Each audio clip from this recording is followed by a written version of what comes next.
rasa lembu-lembu ni hilang ni pasal gaji dalam sistem kebenaran gaji pencerobohan Lahad Datu. Hari ni 9 bulan 7 2026. Macam mana sekuen teknikal peperangan dalam Lahad Datu. Hak bening, hak kebenaran.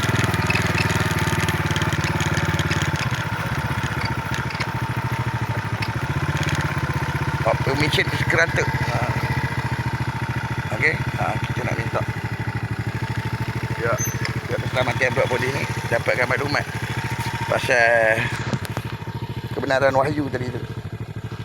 Wahyu kebenaran daripada Dapi ni pasal gaji yang lembu kebau ayam itik dekat dalam kebun ni.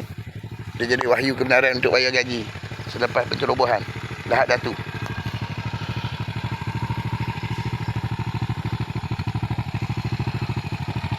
Okey, selepas pencerobohan Lahad Datu tu maka diwahyu kan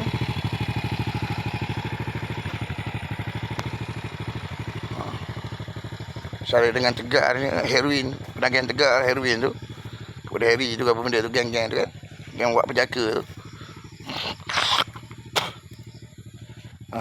dengan perkahwinan kebenaran perkahwinan tu kan, yang pok mentua aku Yamin tu kena pukul kat situ kan, aku patah tangan tu.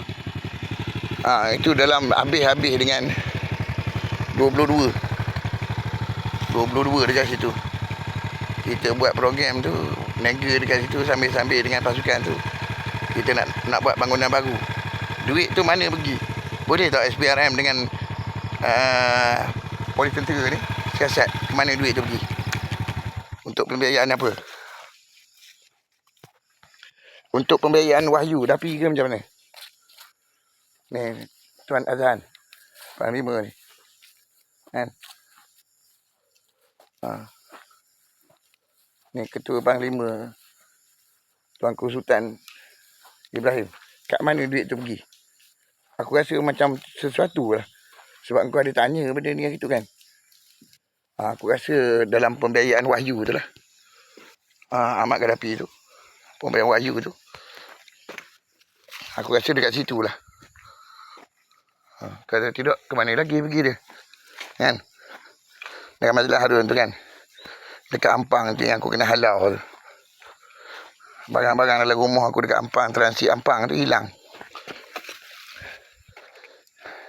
setelah Harun ni, Halim Taat ni dapat wahyu kat situ.